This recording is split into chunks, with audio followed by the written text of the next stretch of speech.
Olá, minhas amigas, olá, meus amigos. Absolutamente, extraordinariamente, são 15 horas e 17 minutos. Hoje é uma segunda-feira e nós não estamos gravando ao vivo exatamente porque o programa de hoje tem um viés único, particular, especial. Um viés que fala exatamente direto ao seu coração, meu amigo, e especialmente ao seu coração, minha amiga.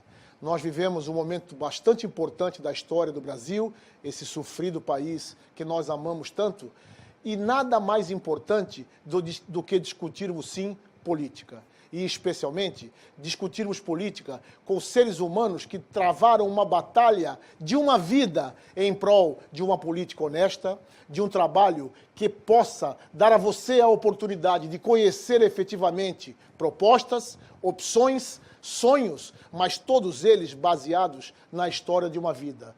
Razão pela qual esse velho delegado escolheu o Partido da Mobilização Nacional, o PMN 33, para abraçar de maneira definitiva esse sonho de fazer política. Não essa política que a senhora tem vontade de nem mais prestar atenção no programa. Não essa política que o senhor já está farto, achando que vai ser tudo do mesmo jeito.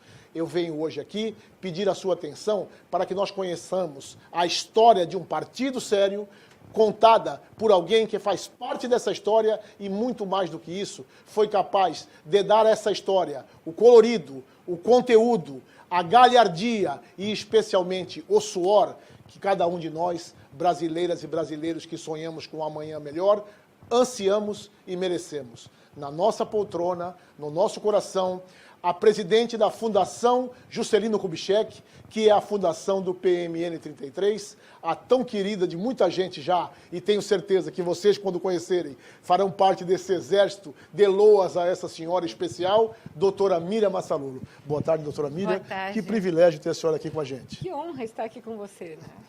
Eu queria, dentre as muitas coisas que eu gostaria de ouvir da senhora, que a senhora contasse um pouquinho para a gente da história do Partido da Mobilização Nacional, que é o segundo partido mais antigo do Brasil, o nosso PMN. Com certeza, é um prazer. Eu vou te dar a minha visão, tá? Porque pode ser que outras pessoas tenham uma visão diferente, mas o que eu conheço, como me foi passado. O Partido da Mobilização Nacional, ele começou como um movimento, há muitos anos atrás, e o que houve? Eles não conseguiam se firmar nesse movimento, né? E, nesse momento, entra na história a doutora Thelma Ribeiro dos Santos. A famosa doutora Thelma. A famosa doutora Thelma, que ela era advogada, e ela vai para o Rio de Janeiro, a convite de um primo dela, que faz parte hoje, inclusive, ainda da Nacional, né? Do Diretório Nacional, o Manuel Barreto. E, a convite dela, ela vai para o Rio de Janeiro e reencontra o Paulo Carvalho, que tinha sido um namorado dela na juventude. O nosso partido tem um viés romântico também? Tem um viés muito romântico. Ele tem um viés muito romântico. Eles namoraram quando muito jovens, depois se afastaram, ela morando em São Paulo, ele morando no Rio. Tem um monte de detalhes, mas depois a gente conta isso. E ela vai para... Na realidade, ela vai a convite do primo para reencontrar. Quando ela chega lá, mas ela não tinha nem a menor ideia que ela poderia se envolver com política. Quando ela chega lá, ela encontra o Paulo Carvalho, o Lara, né, que era amigo dele, também advogado, eles eram sócios no escritório de advocacia, e outras pessoas do partido. E ela começa a prestar atenção no que eles estão fazendo e fala, não, está faltando aqui um direcionamento, né?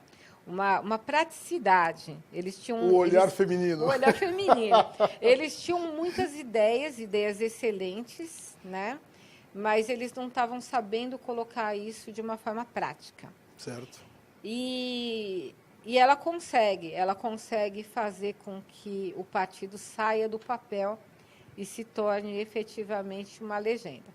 Teve muita história, mas a gente ficaria aqui a tarde inteira, de como ela pegou, não só ela, né, mas várias pessoas sob comando dela, pegaram telefones e saíram ligando para o Brasil inteiro, na época, para ver se conseguia o número de pessoas que era necessário. Que é uma cruzada reunir Isso, esse uma número de cruzada. pessoas, claro. E o número de estados para poder oficializar o PMN. Mas, graças a Deus, ela conseguiu e a gente está aí na estrada, né? Desde sempre o nosso partido foi 33? Desde sempre. Isso é bem bacana, Desde um número bem emblemático.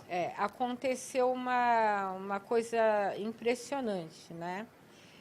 Porque houve um sonho, na época, lá atrás, antes do partido existir, mas uma pessoa do partido sonhou com uma bandeira tremulando com o número 33. Interessante. Né?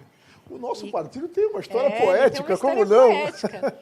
E sonhou também, no sonho, na bandeira, tinha o 33 e tinha a figura do Tiradentes. Então, quando foi no momento do sorteio, porque o número de partido ele é sorteado, certo. Né? Saiu 33. Nós vivemos essa felicidade. Saiu 33. E, efetivamente, Tiradentes é o patrono do PMN.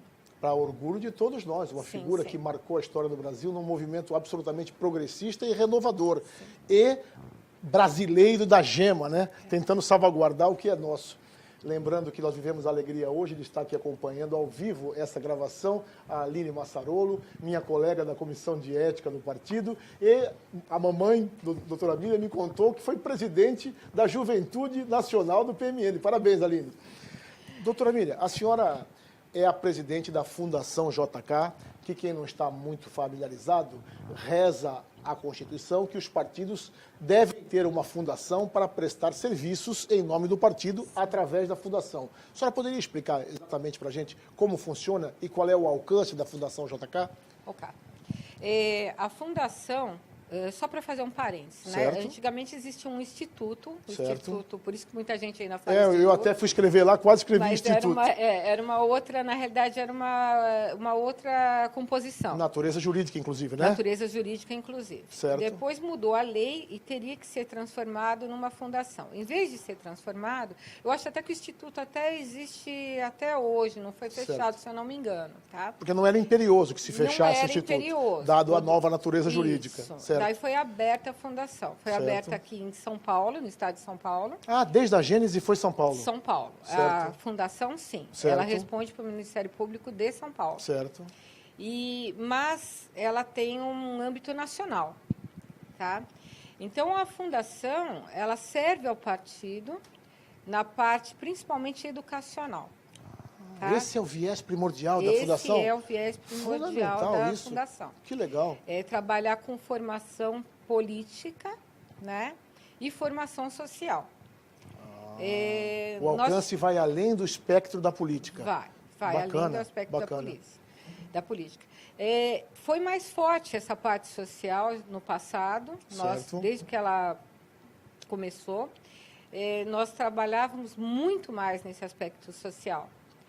Mas, com a morte da doutora Thelma, há 2 anos atrás, uma nova executiva assumiu, consequentemente assumiu o novo conselho curador da Fundação, e hoje nós estamos mudando um pouco, nós estamos redirecionando. Migrando o viés. Para a educação política. Certo.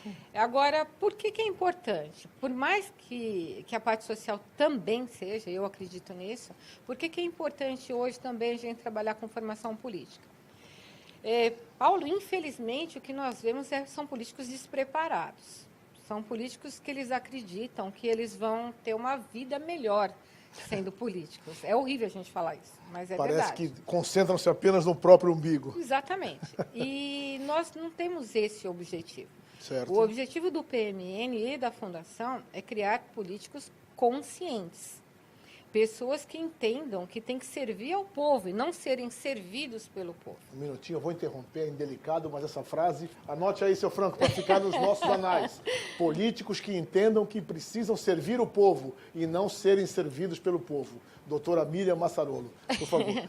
Esse é o nosso objetivo. Então, na realidade, nós temos assim várias vertentes de formação política. Certo. Né? Se é que eu posso colocar dessa forma. Claro, claro. Uma é a parte prática do que é a política, do que é o nosso regime político, de como agir em determinadas situações. Agora, por exemplo, no caso das eleições... Com um enfoque pragmático, doutora Um Miriam? enfoque pragmático. Que interessante. Agora, por essa questão das eleições, nós fizemos uma série de simpósios pelo Brasil todo, onde nós íamos para pontos específicos. Por exemplo, a questão do que pode e que não pode ser feito na pré-campanha, na campanha. Um desses simpósios eu participei em São Paulo, maravilhoso. Exatamente. Como usar o marketing político eleitoral. E a senhora fez isso pelo Brasil todo, levando essa informação. Todo, que interessante. Né? Nós, originalmente, dividimos o Brasil em 5 regiões. Certo. Escolhemos uma capital que seria o polo central desta região. E, posteriormente, em virtude do grande número de candidatos, nós acabamos fazendo 2 extras, que seria Rio de Janeiro e São Paulo. Que interessante. Mas foi bastante interessante mesmo. E você veja, minha amiga, veja, meu amigo, a preocupação da Fundação JK e, por via de consequência, do PMN, de conscientizar e dar qualidade àquelas pessoas que, porventura, estarão à disposição de vocês na próxima eleição. Não o voto pelo voto, mas o voto pela mudança, pela mobilização, no sentido de um Brasil mais à altura do que você sonha. A Fundação JK tem base em São Paulo. Tem. Onde fica? A senhora poderia nos sede dar esse fica privilégio? No centro de São Paulo, na Martins Fontes, 197, terceiro andar. Ela está com as portas abertas para qualquer pessoa que queira nos conhecer e conhecer o nosso trabalho. Quer dizer que não é aquela instituição fechada em si mesma. A senhora fala com muito orgulho que aquilo está sempre aberto, e eu estive lá, é um encanto mesmo, para receber as pessoas, porque esse trabalho é um trabalho de cidadania, mais do que qualquer outra coisa, não é, doutora Miriam? Sim, é. Tanto que, apesar de nós termos esse enfoque político primordial, nós temos outros. Por exemplo, vou dar um exemplo para você, Paulo. Você tem que atingir a tua base eleitoral. E, de repente, na tua base eleitoral, existe um hospital do câncer, ou existe uma escola, algum lugar que você possa fazer um trabalho que não é um trabalho político, mas é um trabalho que ajuda as pessoas a terem uma consciência política. Então, você faz, por exemplo, um trabalho de prevenção de algumas doenças. Algumas pessoas podem virar e falar assim, a gente faz um trabalho contra as drogas, né? Certo. Fundamental esse trabalho. Exatamente. O inferno que as drogas trazem às famílias brasileiras. Exatamente. Questão de alcoolismo, questão de bullying nas escolas. Que bacana. Então, nós procuramos levar isso para que a gente tenha um contato direto com a população, saiba o que a população espera dos nossos candidatos, porque não adianta você chegar na época da campanha e prometer o que você não vai fazer.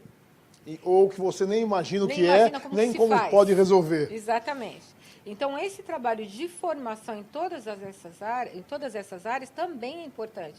Não só para o nosso candidato, mas para a população em geral. Então, a nossa fundação ela está aberta, sim, para os nossos filiados, para os nossos candidatos, mas ela está aberta para a população. Quem quiser conhecer a nossa fundação, ela está... Eu poderia arriscar que a ideia principal é justamente entendermos como funciona o mecanismo da política e quais são os efetivos benefícios que ela pode trazer à sociedade. Sim. Não é apenas uma senha para disputar a eleição, um partido político. O partido político é muito mais do que isso. É uma filosofia, uma maneira própria de ver o Brasil com as suas, como diria o Dorico Paraguaçu, problemáticas e solucionáticas. É isso? Com certeza, exatamente isso. E eu tenho muito orgulho do trabalho da Fundação, de tudo que nós já fizemos. Os olhos da doutora Miriam estão brilhando agora, não sei se a câmera pega. O que, assim, obviamente a gente não tem tempo hábil para falar de tudo, mas está lá o nosso site, né? Por favor, eu queria que a senhora deixasse aqui com a gente. www.fundacaljk.org.br. Vamos lá, meus amigos, minhas amigas, www.fundacaljk.org.br. É isso? Fundacal, porque nós não temos C cedilha na linha digital. Mas entrem lá, o trabalho é bem bacana.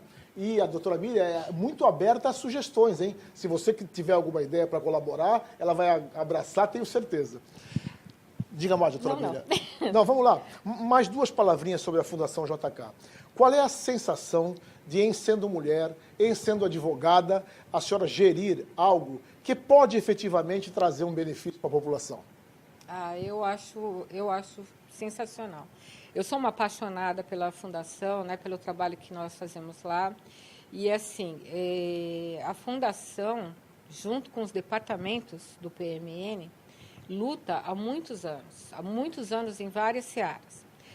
Como advogada, eu sempre trabalhei com as minorias. Nós já falávamos, nós temos livros editados pela Fundação falando de feminicídio, muito antes da palavra feminicídio ser discutida no Brasil. Que interessante. Quando ela ainda era discutida só a nível de Espanha, a nível de Estados Unidos. A gente né? sempre está um pouquinho atrasado, né, doutora Miriam? É impressionante. Sim. Mas é engraçado, o Brasil é engraçado, porque não se fala e de repente vira uma Todo febre, mundo fala né? isso, é verdade. Todo mundo descobre a América. Então, nós já falávamos disso, nós já falávamos da questão do empoderamento da mulher. Enquanto partido, enquanto fundação, esse assunto já era transitava. debatido. Que bacana. A Fundação escrevia os livros, né? Tocando no assunto, às vezes no viés jurídico, às vezes como romance, que é uma forma mais fácil das pessoas, às vezes, entenderem um contexto, é você romantizar. Claro. Então, não importa, a gente sempre discutiu sobre todos os assuntos que hoje estão na pauta, né? Nós já falávamos sobre a questão do crime de homofobia, da necessidade dele ser regulamentado. Lá atrás, hoje é uma febre se falar sobre a homofobia. Já falávamos sobre a questão da mulher há muitos anos atrás. E nós tivemos mulheres muito valorosas dentro do partido. Eu citei a doutora Thelma Ribeiro dos Santos, mas eu tenho que citar a Graça Lara, que ainda está aí conosco. Que me parece é a presidente estadual do Rio de Janeiro, não é presidente estadual do Rio de Janeiro, ela é a vice-presidente nacional do partido.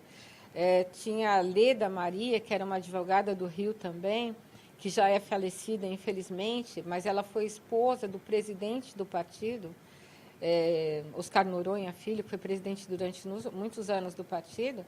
Leda era advogada, né, morreu com 90 e poucos anos, há 3 anos atrás, né? E a Leda era uma pessoa muito forte, né, como mulher atuante. Então, nós tivemos... Quando eu penso, eu não consigo conceber, falar do PMN sem falar das mulheres do PMN, que foram muito fortes. Os homens também, não estou tirando ainda bem. Mas nós tivemos mulheres muito fortes. Nós tivemos a doutora Maria Ribeiro dos Santos também, mesmo minha mãe, né? E outras, a Celes, lá do Mato Grosso, do Mato Grosso, né? E outras mulheres, nossa, eu não quero nem citar tantas, porque senão eu vou esquecer alguém, mas assim, eu falei pelo menos das mais antigas. Claro. E doutora Miriam, sempre tão modesta, o sobrenome da doutora Miriam é Massarolo, que é um sobrenome que se confunde com a história do PMN. Alguns dos nomes que ela está dizendo aqui são pessoas que são tias, mãe, primas, não é? Pessoas muito próximo à nossa Aline, que está aqui, além de linda, é atuante. A família Massarolo realmente, para orgulho de todos nós, filiados do PMN, defensores do PMN, se mistura com a história do partido, dando um exemplo que, quando se tem seriedade, quando se tem empenho, a proximidade familiar acaba contaminando esse espírito de todos nós. E eu, que talvez seja um dos mais novos filiados do PMN 33, me sinto já membro da família. Doutora Miriam, a mulher, que é o meu assunto preferido. Ficou claro na história que a senhora conta, que mistura romantismo, poesia, pragmatismo e força, praticamente o desenho das mulheres, que a mulher é fundamental no partido. Sim. A senhora foi presidente nacional do PMN Mulher, um cargo importantíssimo. Por 13 anos. Por 13 anos. O partido hoje está preparado para receber as mulheres, mas eu vou cutucar a senhora um pouquinho mais. Nós estamos à altura de levar à sociedade brasileira uma proposta que prestigie, que valorize, que resguarde a mulher brasileira? Eu acredito que sim. Tá? Durante os 13 anos que eu estive à frente do PMN Mulher, nós buscamos muito isso, nós buscamos valorizar as mulheres. E eu acredito que agora a nova presidente também está seguindo uma linha onde ela faça isso. Né? Eu estou um pouco afastada agora do PMN Mulher, então eu não posso falar de uma maneira muito ampla de como está sendo desenvolvido o trabalho hoje, né? Mas a filosofia é essa. A filosofia é uma filosofia de valorização da mulher. Não só trazer uma mulher para fazer, para cumprir uma cota, né? Que é uma coisa bastante absurda. Abjeta até, né? Agora, eu acho, e aí eu estou te dando uma opinião pessoal. Essa que a gente quer. Não é uma opinião, mulher tão preparada. Não estou falando agora enquanto partido. Agora eu estou falando como Miriam Massaror. Eu acho que a mulher, ela tem uma sensibilidade muito grande. E essa sensibilidade faz com que ela se afaste da política, porque ela acha que é um local assim, não só masculinizado, mas um local onde ocorre corrupção, onde é mais complicado, né, lidar nesse meandro. Certo. E quando eu estou falando agora, eu estou falando da mulher, não aquela mulher que tem um berço político, que ela nasceu na política, entendi. Que ela já é filha, mulher esposa, enquanto senso mas comum, a né? mulher A alma no feminina. senso comum, Exatamente. a alma feminina. Então, o que acontece? Para você trazer a mulher para a política, isso é a minha concepção, ela tem que acreditar no que ela vai fazer. Então, ela tem que ter um motivo especial. Por isso que você, quando... essa visão da senhora. É a minha visão. Então, quando você fala da mulher na política, ela vem com uma missão. Se a missão dela é lutar contra a violência, se é lutar contra, a favor de alguma situação específica dentro da saúde, ou dentro da segurança, não só a violência contra a mulher, mas na segurança pública, entendeu? Falando, e eu vou imaginando figuras femininas na política, é exatamente assim que elas ingressam. Elas vêm assim. Através de missões mesmo. Missão. A mulher vem como missão. Assim como ela tem aquela missão de cuidar da família, né, do bem-estar da família, por mais que ela também trabalhe fora, que o homem trabalhe fora e também se preocupe com a família, a mulher tem sempre aquele cuidado. É a mulher que vai ver se a roupa está passada, né? Direitinho para a criança ir para a escola no dia seguinte. E ela pensa da mesma forma em relação à política. Quando ela olha para a política, ela tem que enxergar um motivo real para ela estar ali de bem para a sociedade. Certo. Não importa se é a sociedade ampla ou se é a comunidade dela. Entendi. Por isso que a maioria das mulheres que saem, não de berço político, mas a mulher comum, quando ela vem para a política, ela vem de uma comunidade. Ela vem de uma questão de amigos de bairro, ela vem de uma questão de uma associação. O tal engajamento, né? É o engajamento político. Palavra bem precisa para o trabalho da mulher. Então, ela começa discutindo por que não tem uma faixa de pedestres na frente da escola do filho dela, né? E ela vai ampliando isso conforme ela vai entrando na luta. Porque aquela visão pragmática que a senhora falou lá no começo. Exatamente. Então, vai ser muito difícil, ao contrário da maioria dos homens, né? Lógico que tem homens diferentes, mas a maioria dos homens que, quando ele olha para a política, ele olha para a política como um todo, vamos dizer assim, certo, né?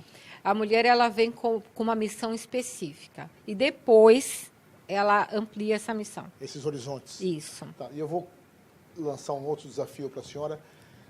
Na sua visão tão própria de quem é de berço político, mas que é mulher também, 513 deputados, 48 mulheres apenas. Por que o nosso Congresso ainda é tão esvaziado desse engajamento, desse pragmatismo, dessa alma feminina tão necessária para as grandes revoluções, para as grandes mudanças que o Brasil precisa? Então, eu acho que acontecem duas situações, né? A primeira situação é que até bem pouco tempo não existia muito espaço nos partidos para as mulheres. Era um ambiente machista mesmo. Era um ambiente machista. Lamentavelmente. O nosso PMN, não. Não. O PMN... O pessoal fala em cota, né? Os 30% e tudo, mas o PMN, eu acho que ele foi o partido que tinha mais mulheres nas direções nacionais, nas direções estaduais. Nós chegamos a ter 40% dos nossos estados com uma presidente mulher. Olha que privilégio, hein? PMN 33. Viva as mulheres! E isso bem antes de cota. Certo. Tanto que a doutora Thelma falava que a gente não precisava de cota dentro do PMN, porque as mulheres ocupavam... Por si só já havia ocupação. Grandes espaços, né? E então, assim, eu acho que tinha essa questão. Claro. Então, as mulheres não vinham, né? Elas serviam de moldura para os homens, vamos dizer assim, né? Elas estavam do lado, mas elas não abriam a boca. Perfeita essa relação que a senhora fez. Elas tinham um papel adjacente mesmo na política. Adjacente. Impressionante isso. Daí surgiu o quê? Surgiram as cotas. Tá? Então, vamos trazer mulheres, vamos obrigar a ter as cotas nos partidos. E isso não foi efetivo. Tá? As mulheres começaram a entrar para preencher a cota, mas se você perguntasse para ela, você é candidato por quê? Ela ia fazer, porque mandaram. Né? Era muito triste. Lamentavelmente. Então, assim, você tinha poucas mulheres com trabalho efetivo político. Certo. Tá?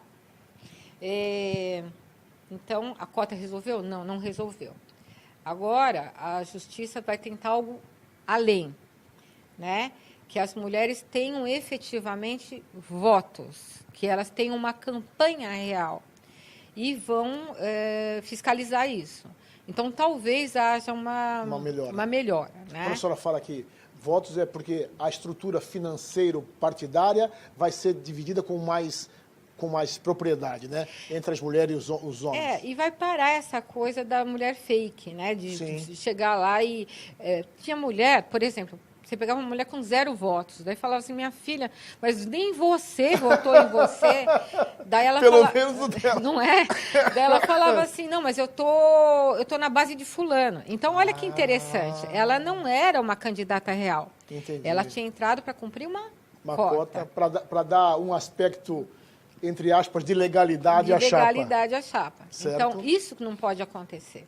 Isso tem que ser fiscalizado de perto. As nossas candidatas têm que ser reais.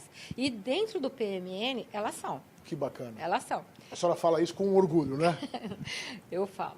Bacana. Falo porque são mulheres valorosas que estão abrindo... Então, assim, por mais que nós tenhamos espaço dentro do partido, nós precisamos conquistar também um espaço a nível nacional. E aí entra a segunda questão que eu te digo, né? Você acostumar o nosso povo a votar em mulheres. Tá? Exatamente. Então, cabe às mulheres conquistarem esse voto e o nosso povo abrir a porta para ouvir as mulheres também. Porque, justamente, como elas eram figuras fake, né? Perdeu um pouco da credibilidade, a candidatura feminina. Perdeu a credibilidade. As pessoas só ouviam o que os homens tinham a dizer. Quando alguma mulher abria a boca para falar alguma coisa, ela não sabe do que ela está falando. Ou ela está reproduzindo o que um homem falou para ela. Né? E nessa simbiose de descaso de uma estrutura partidária machista e algumas que se sujeitaram a esse papel de fake, pode ser que essa comunhão tenha sido muito deletéria a esse processo da valorização da mulher. Sim, sim. E, minha gente, ouvindo a doutora Bíblia falar, a gente percebe o quanto perdemos não dando às mulheres a oportunidade de estarem no Congresso. Aquele templo de perdição, que, na minha opinião, deveria ser o templo de solução para as questões do país, prescinde da alma feminina, pragmática, sensível, preocupada com as questões, como a doutora Mília falou, da comunidade e não do próprio umbigo. Doutora Mília, a gente está caminhando para a parte final do programa e eu poderia conversar com a senhora um dia inteiro, mas eu queria seguir esse finalzinho de uma maneira um pouco mais leve. Como é o nosso 3 Dedos de Prosa, que é de segunda a sexta, ao vivo, às 10 da manhã.